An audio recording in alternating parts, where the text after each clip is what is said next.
En négociation, nous avons une nécessité, c'est comprendre la partie adverse, comprendre l'autre, comprendre ce qu'il est et comprendre ce qu'il attend. Alors, je reviendrai dans d'autres vidéos sur des techniques qui nous permettent d'aller identifier le potentiel intérêt des gens qui sont en face de nous en négociation. Mais première chose, quand j'essaie de comprendre l'autre, je dois faire attention à ne pas tomber dans les interprétations. Nous n'aimons pas l'incertitude.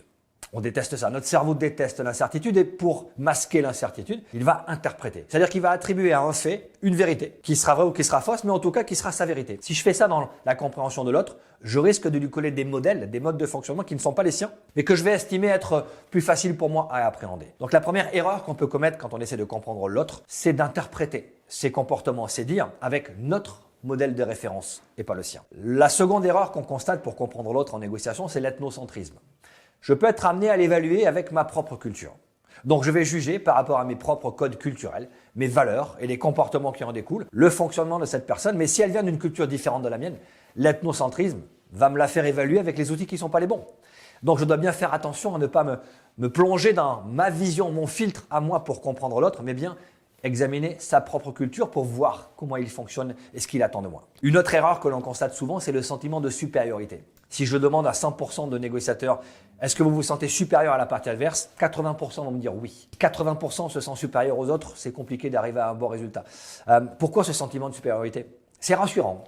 C'est ce que j'appelle les biais majorants, les biais perceptifs qui vont majorer notre position, majorer notre rapport de force. Donc attention à rester humble quand on essaie de comprendre l'autre. Attention à ne pas se sentir supérieur parce qu'on peut très très vite être perçu comme arrogant. Et ça, dans une négociation, l'arrogance, ce n'est pas un outil qui crée de la confiance. Donc, ce que j'essaie de faire quand j'essaie de comprendre l'autre avant une négociation, j'essaie de me mettre en conscience externe. La conscience externe, c'est comprendre son cadre de référence personnel avec 3 niveaux. Le premier niveau, sa culture de naissance. La culture de naissance nous inculque des valeurs et des comportements quand notre discernement n'est pas actif et donc ça va être des fonctionnements desquels il sera difficile de se sortir, mais l'avantage que nous avons, c'est que nous pouvons les comprendre plus facilement. Certaines cultures, par exemple, sont liées à une vision du temps linéaire. On appelle ça les monochroniques. Et les monochroniques, culturellement, ils aiment bien traiter les points les uns après les autres, dans un ordre chronologique. Et un seul point, puis un autre point, puis un troisième. Les polychroniques, eux, ont une vision du temps polymorphe. Ils sont capables de traiter plusieurs choses en même temps, de ralentir, d'accélérer.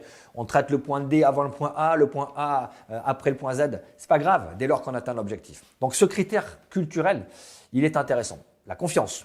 Certaines sociétés sont tournées vers une confiance a priori, dont une confiance a posteriori. Le collectif. Certaines cultures sont plutôt orientées vers un fonctionnement collectif. L'intérêt collectif prime sur l'intérêt individuel. D'autres cultures sont à l'inverse, axées sur l'intérêt individuel qui prime sur le collectif. Bref, j'essaie de comprendre la culture de la personne qui est en face de moi. Second niveau, la culture du groupe d'appartenance. Un groupe d'appartenance, ça peut être une communauté professionnelle, personnelle, religieuse. Et cette communauté va là aussi m'inculquer des valeurs, m'inculquer des comportements. Donc c'est intéressant d'essayer de comprendre la culture d'appartenance d'une entreprise, par exemple, quand je vais négocier avec des négociateurs qui représentent cette entreprise. Le troisième degré qu'on va chercher, c'est le profil psychologique. Le profil psychologique peut nous amener à être face à une personne qui n'a pas de trait marquant de sa personnalité. Et donc, on va être face à un profil neutre sur lequel on va négocier sans forcément porter attention sur ces comportements-là. Par contre, on a certaines personnes qui ont ce qu'on appelle des profils complexes. Le profil complexe, ça peut être quelqu'un qui est narcissique, quelqu'un qui est histrionique, quelqu'un qui est paranoïaque.